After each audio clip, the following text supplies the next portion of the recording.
அன்பிற்கினிய நண்பர்களே, மறுபடியும் ஆர்ட் ஆஃப் ரீடிங் உடைய 7வது பகுதி 6A முதல்ல போட்டுட்டேன். இப்போ 7வது பகுதி. சிலதுகளில் தலைப்பு கூட இல்லாமல் அப்படியே ஸ்மார்க்கில் பதிஞ்சிருப்பேன். அது இது ஏன்னா யாருக்குமே நம்ம இதை கமர்ஷியலாக இது பண்ணுறதுக்கு இல்லை, யாருக்கு தேவையோ அதற்காக பண்ணுறது. சரி, வாங்க இப்போ ஒரு கான்செப்டை புரிஞ்சுக்கிறோம். நீங்கள் 100% கான்சன்ட்ரேஷன் உங்களுக்கு இருந்திருக்கா இல்லையான்னு தெரிஞ்சு கொள்வதற்கு நீங்கள் உங்களுடைய மெமரி பவரை ரீகலெக்ட் பண்ணிங்கன்னா போதும். அதை இறையன்பு சார் ரொம்ப தீர்க்கமாக சொல்லியிருக்கார். ஒரு 7 விஷயங்கள். ஒரு விஷயத்தை நீங்கள் ரீட் பண்ண பிறகு, அது ரீடுன்றது எல்லாமே அடங்கிறது இல்லைங்களா, அப்சர்வேஷன் வித்தவுட் ப்ரிடாமினேஷன் பண்ண பிறகு அதை ரீகலெக்ட் பண்ணி பார்த்தீங்கன்னா, அதை ரிவைஸ் பண்ணி பார்த்தீங்கன்னா, ரிவ்யூ பண்ணி பார்த்தீங்கன்னா, ரிமெம்பர் பண்ணி பார்த்தீங்கன்னா, இறையன் சார் சொல்லியிருக்காரு. இது மறுபடியும் நமக்கு ரீகலெக்ஷனுக்கு அது விஷுவலைசேஷனாக வந்தாலும் சரி, அல்லது மெட்டீரியல்ஸாக ஓகே நான் அந்த நினச்சதெல்லாம் அது உள்ளே இருக்க படித்ததெல்லாம் நினைப்பு வந்தாலும் சரி, அப்போ நம்மளுடைய பதிவு, எந்த பதிவு, நம்மளுடைய நியூரான்களில் பதிவு சரியாக இருக்குன்னு தெரிஞ்சுக்கணும். அதை நீங்கள் எப்படி புரிஞ்சுக்கணும்னா, இந்த டிரான்ஸ்மிட்டர் என்ற விஷயம் இருக்கு இல்லைங்களா, டிரான்ஸ்மிஷன் பிரெயினில் நடக்குது இல்லைங்களா, கண்ணின் வழியாகவும் காதின் வழியாகவும் பொறிகளின் வழியாகவும் செல்லக்கூடிய எல்லாமே அந்தந்த ஏரியாவில் பதியுது. ஏற்கனவே உங்களுக்கு தெரிஞ்ச விஷயந்தான், மறுபடியும் இந்த ஃப்ளோவுக்காக சேர்த்துக்கிறேன். கண்ணின் வழியாக பார்க்கக்கூடிய அத்தனையுமே ஆக்சிபிட்டல் லோப்பில் தான் பதியும். காதின் வழியாக சொல்கிறது ஃப்ரண்டல் லோப்பில் இருக்க ஒரு கான்செப்டில் தான் பதியுது. இப்போ நம்ம பயங்கர மருத்துவர் கிடையாது. இந்த இடத்துல இந்த நியூ கார்டெக்ஸில் இதில் தான் பதியுது, இந்த ஏரியாவில் பதியுதுலாம் நியூ கார்டெக்ஸ்ன்னு தான் அவங்களும் சாதாரணமாக சொல்லுவாங்க. நம்ம அதவே சொல்லவே வர வேண்டாம், நேரடியாக நம்ம கலோக்கியலாக வச்சுக்கிறோம். நம்மளுடைய பிரெயினுக்குள்ளே இருக்க ஒரு பகுதிக்குள்ளே பதியுது. அதை மருத்துவர்கள் இந்த சொல்லியிருக்காங்க, அதோடு விட்டுருவோம். ஆனால் பதிந்தது உண்மைதானே. இப்போ நான் பேசுகின்றேனே, எனக்குள்ளே பதியாமல் இந்த பேச்சு எப்படி வரும்? அவ்வளோதானே, முடிஞ்சு போச்சு. எழுத்தாளர்களை வச்சுக்கோங்க, அவ்வளோதானே. ஸோ அதுக்கு மேலே அதுக்கு ரொம்ப போய் இந்த ஆர்கியூமெண்ட் பேஸில் சில பேர் எத்தையாச்சும் பண்ணுவாங்க. அதை தூக்கி போட்டுருங்க, மறுபடியும் மேட்ருக்கு வந்துடுங்க. அப்போ ஒன்று தெரியுது இல்லைங்களா, பேங்க்கில் எப்படி பணம் போட்டுக்கிட்டே இருக்கீங்கல்ல, அது எப்படி சேர்ந்து குறிப்பிட்ட காலத்துக்கு பிறகு அது வட்டியோடு சேர்ந்து வருது. இதே மாதிரி ரியல் எஸ்டேட்டில் இடம் வாங்கி போட்டுடுறீங்கல்ல, அந்த இடங்கள்லாம் விற்கப்பட்டு எப்படி, இதெல்லாம் புரியுது இல்லைங்களா. இதே மாதிரி இப்போ தங்கத்தில் இப்போ போட்டாங்கல்ல, இப்போ பணம் ஏறிக்கிட்டு இருக்குல்ல, இதே மாதிரியே அடுத்து வாங்க கான்செப்டுக்குள்ளே.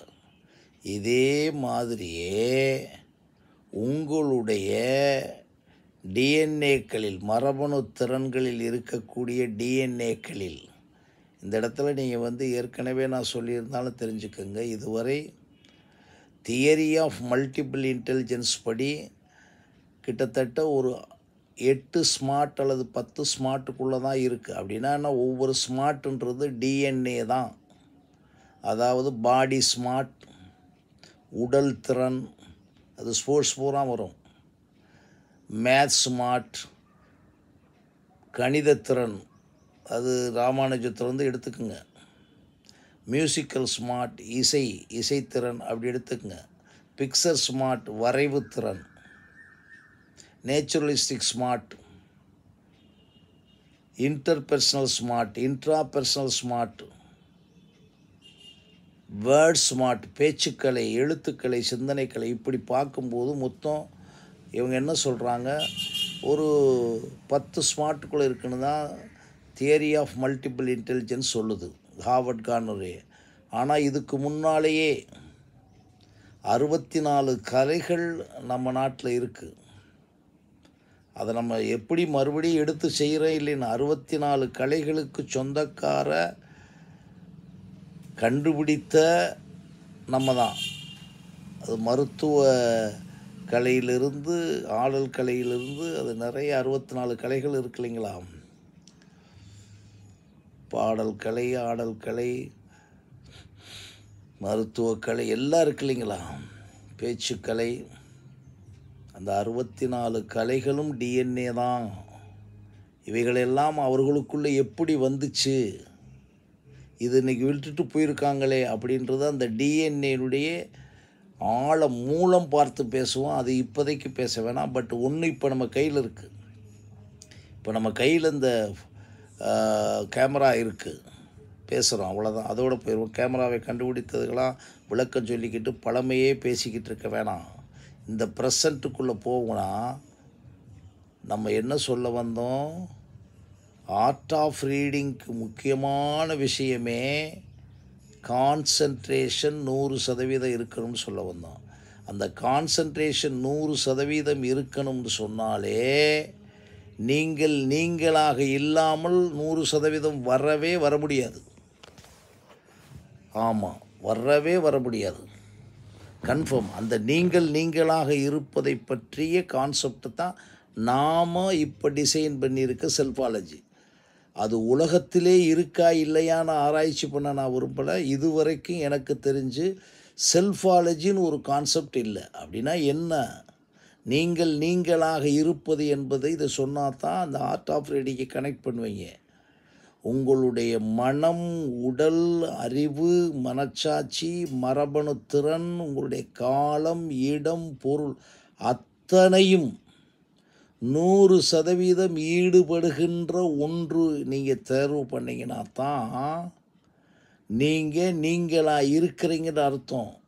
அப்படி தேர்வு பண்ணும்போது நீங்கள் புரிஞ்சுக்கிற வேண்டியது என்னன்னா, இந்த உலகத்தில் உங்களை தவிர இன்னொருத்தர் உங்கள் மாதிரி வேர்ல்டிலே இல்லை, இருந்ததில்லை, இருக்க போவதில்லை. அப்படிப்பட்ட ஒரு மாபெரும் மெய்ஞான நிலையும் இயற்கை நிலையும் மரபணு திறன் நிலையும் உருவாயிருக்கு. அதை பற்றி ரொம்ப ஆராய்ச்சி பண்ணிக்கிட்டு இருக்கேன் நான். அதில் பார்க்குறேன் எப்படி நமக்கும் மூளை இருக்குது, மற்ற மிருகங்களுக்கு. அதுக்கு மட்டும் ஏன் இந்த மரபணு திறன் வரலை? ஏதோ ஒன்று இருக்கும் சும்மா. அதுவும் பயிற்சி கொடுத்தா, ஒரு நாய்க்கு பயிற்சி கொடுத்தா டாக்டர் கண்ணன் சொல்லுவார், அந்த நாய் தான் இப்போ செய்ய முடியுமே, அப்புறம் மறந்துருச்சுன்னா அதுவும் விட்டுருச்சு. சர்க்கஸில் பண்ணுறது மாதிரி. இப்போ மறுபடியும் வாங்க. ஸோ ஆர்ட் ஆஃப் ரீடிங்க்கும் இதுக்கு என்ன கனெக்ஷன்னா, ஆர்ட் ஆஃப் ரீடிங் உலகத்தையே உங்களுக்கு கொண்டு வந்துடும். 3 காலங்களையும் புரிய வைக்கும். நீங்கள் மறுபிறவி எடுக்கலாமெல்லாம் சொல்லிக்கிட்டே இருக்கேன், விளையாட்டாக நான் சொல்லலை. அப்போ ஒரு survival in the world, survival of the fittest, survival of the காம்படிஷனே வேணாம் நமக்கு. நீங்கள் சர்வைவல் ஆயிட்டீங்க அப்படின்றதுக்கு உங்களுக்கு உள்வாங்கும் தன்மையை வச்சிட்டிங்கன்னா, நீங்களாக இருந்து உள்வாங்கும் தன்மையை வச்சுக்கிட்டிங்கன்னா, அதோடு நான் ஏற்கனவே சொல்லியிருக்கேன், உங்களுடைய 5 மேனேஜ்மெண்ட்டும், குறிப்பாக food management, body management, time management, brain management, potential management, இதெல்லாம் நிறைய விளக்கிறீங்க. இதை நீங்கள் செஞ்சீங்கன்னா, சரியான நேரத்தில் உணவெடுப்பது, ஒரே வரியில் சொல்லப்போனால் சரியான உடம்பை சரியான ஹெல்த் பாயிண்டை பாதுகாக்குவது, குறிப்பிட்ட நேரத்தில் குறிப்பிட்ட செயலை உங்களுடைய மரபணு திறனுக்கு தக்கபடி செய்வது, அதற்கு பிறகு நீங்கள் டென்ஷனே இல்லாமல் உங்களுடைய மூளையை பாதுகாத்து கொள்ளுவது, அதுக்கு பிறகு பொட்டன்ஷியல் மேனேஜ்மெண்ட், அதான் மரபணு திறனுக்கு தக்கபடி செய்யும்போது இந்த உலகத்தில் கம்பேரிசன் இல்லாமல் செய்கிற பழக்கத்தை உருவாக்கிட்டிங்கன்னா முடிஞ்சு போச்சு.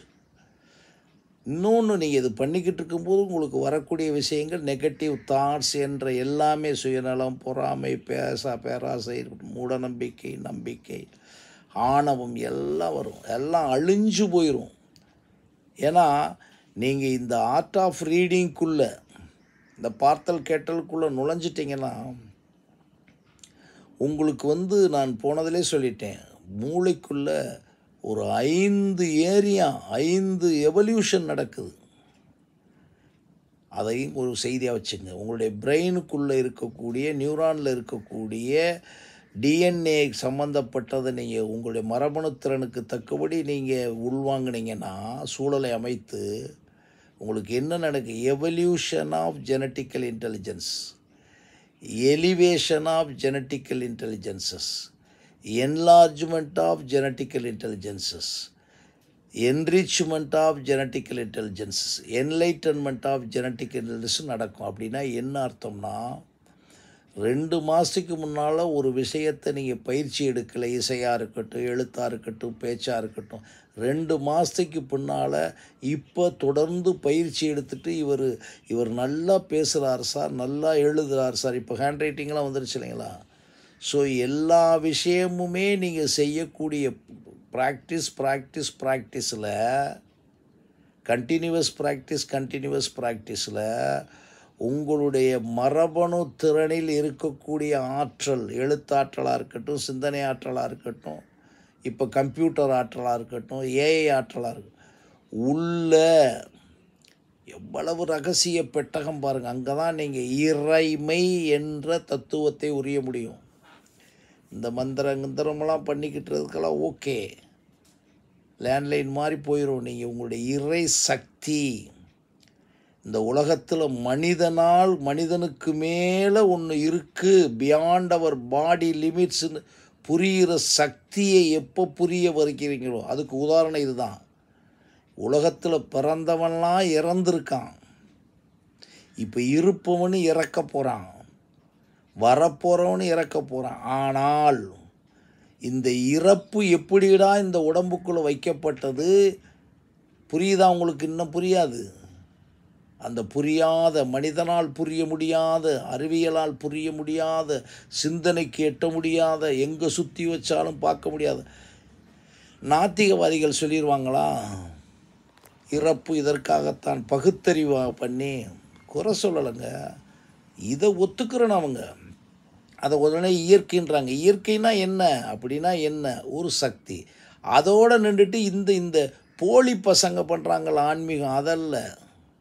அப்போ என்ன சொல்ல வர்றேன்னா, நீங்கள் படிக்கத்தான் நீங்கள் உங்களுடைய ஃபிசிக்கல் லெவல் இன்டெலிஜென்ஸையும், இந்த ஃபிசிக்கல் வேர்ல்டில் இருக்க உலகத்தையும், மெட்டாஃபிசிக்கலாக இருக்கக்கூடிய இறைன்றது, மெய்ஞானத்தை எல்லாமே நீங்களே புரிய முடியும். இந்த உலகத்தில் இந்த ஞானத்தை மட்டும் யாரும் சொல்லி கொடுக்கவே முடியாது, நான் உட்பட. நான் அனுபவத்தை பதிவு செய்கின்றேன். ஆனால் அனுபவப்பட்டது தானே திருக்குறள், அனுபவப்பட்டது தானே சித்தர் இலக்கியம், அனுபவப்பட்டது தானே 64 கலைகளும். சரி, அனுபவப்பட்டு வந்தது தானே இன்றைக்கி இருக்க இணையதளம், மூளைக்குள்ளேருந்து வந்ததானே. அப்போ அது எப்படி வந்துச்சுன்னா, அதுக்கு பின்னணி நிறையா இருக்குது. ஆனால் முக்கியமான விஷயம் ரீடிங்காக தான் இருக்கும். எங்கே சுற்றி பார்த்தாலும் ரீடிங்காக தான் இருக்கும். அப்புறம் எதுக்கு நீங்கள் ஸ்கூலில் கொண்டு வைக்கிறீங்க?